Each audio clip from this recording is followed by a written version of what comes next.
नमस्कार किसान साथियों, मैं सहदेव मातवा। मेरे YouTube चैनल फार्मर टॉक में आपका एक बार हार्दिक स्वागत करता हूं। आपको मेरे द्वारा दी गई जानकारी अच्छी लगती है तो आप मेरे चैनल को लाइक और सब्सक्राइब करें। आज मैं आपसे बात करूंगा कि इसबगोल की खेती के बारे में। और इसको किस तरह से किया जाता है, सबसे पहले खेत कैसे तैयार करते हैं, इसमें बीज का किस तरह से छिड़काव किया जाता है, कितने इसको पानी पिलाने पड़ते हैं, कब ये पककर तैयार होती है और इससे किसान को कितना फायदा होता है। तो शुरू करते हैं अपना वीडियो। सबसे पहले आप अपने खेत के अंदर कल्टी लगाएंगे। कल्टी एक बार लगाएंगे, उसके बाद 2 बार हेरा लगाएंगे, जिससे आप क्या है कि अपनी जमीन को समतल करेंगे। उसके बाद में बीज है वो 3 से 5 किलो अपने खेत के अंदर आप छिड़काव करेंगे। छिड़काव करने के बाद आप इसको 2 घंटे जो फव्वारा पत्ती है उससे इसको पानी पिलाएंगे। 2 घंटे के बाद जब ये 10 या 15 दिन जब हल्का हल्का ये निकलना शुरू हो जाता है, उसके बाद आप इसको 15 मिनट पानी पिलाइए। और उसके बाद आप महीने भर के बाद में पानी डालेंगे और इसको 5 से 6 पानी की आवश्यकता होती है। और ये आपके 5 महीने यानी 120 दिन तक ये पककर तैयार हो जाती है।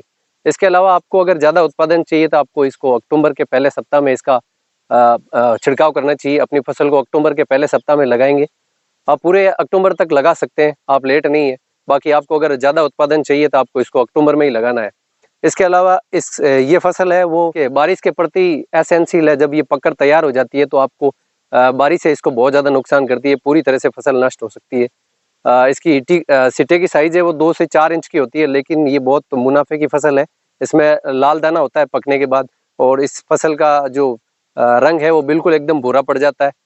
और इसके अलावा इसमें बहुत से रोग होते हैं। एक सबसे बड़ा राइजोक्टोनिया और थैलियम और फाइटोफथेरिया नाम का कीटाणु अपनी जमीन के अंदर हो गया, जिससे इस इलाके के अंदर काली जड़ की समस्या बहुत ज़्यादा हो रही है।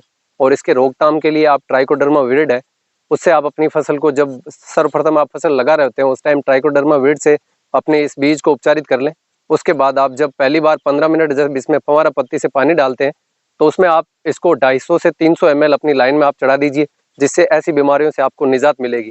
और ये भी बताना चाहता हूँ ये बीमारी क्यों होती है, क्योंकि किसान लंबे समय से बहुत सारे अनेक कंपनियों के कीटनाशक लगातार प्रयोग कर रहे हैं, जिससे जमीन में जो सूक्ष्म जो फायदेमंद फफूंद होती है वो लगातार इस जमीन में कम होती जा रही है। और जो जमीन के लिए हानिकारक सूक्ष्म जीव है उनकी तादाद बहुत ज्यादा बढ़ गई है।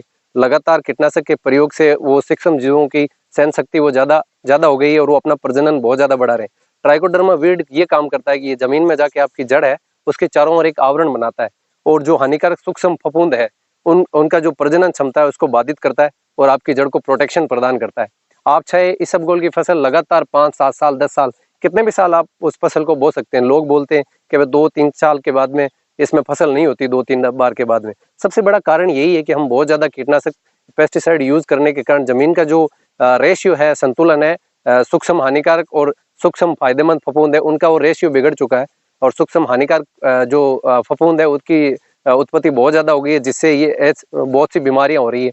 और आप पता लगा सकते हैं कि इसके अंदर ये जो काली जड़ की समस्या हुई है कि नहीं हुई है। सबसे पहले आपका पौधा है वो ऊपर से धीरे धीरे मुरझाना शुरू करेगा। उसको आप जमीन से उखाड़ कर देख सकते हैं, या तो ऊपर से उसकी जड़ काली होगी या नीचे से जड़ काली होगी।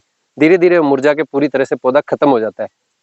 और इसके अलावा आप इसमें आप माइक्रो न्यूट्रेंट भी डाल सकते हैं। जैसे मैं इसका माइक्रो फूड है जो मिक्सर न्यूट्रेंट फर्टिलाइजर है, ये आपके काम करता है। हम लगातार अपने खेतों में अपनी फसल बोते हैं तो उसमें उपजाऊता की कमी आ जाती है, इसकी वजह से अपने खेतों के अंदर जो उपजाऊता है उसमें जो माइक्रो न्यूट्रेंट है वो लगातार खपत होते जाते हैं।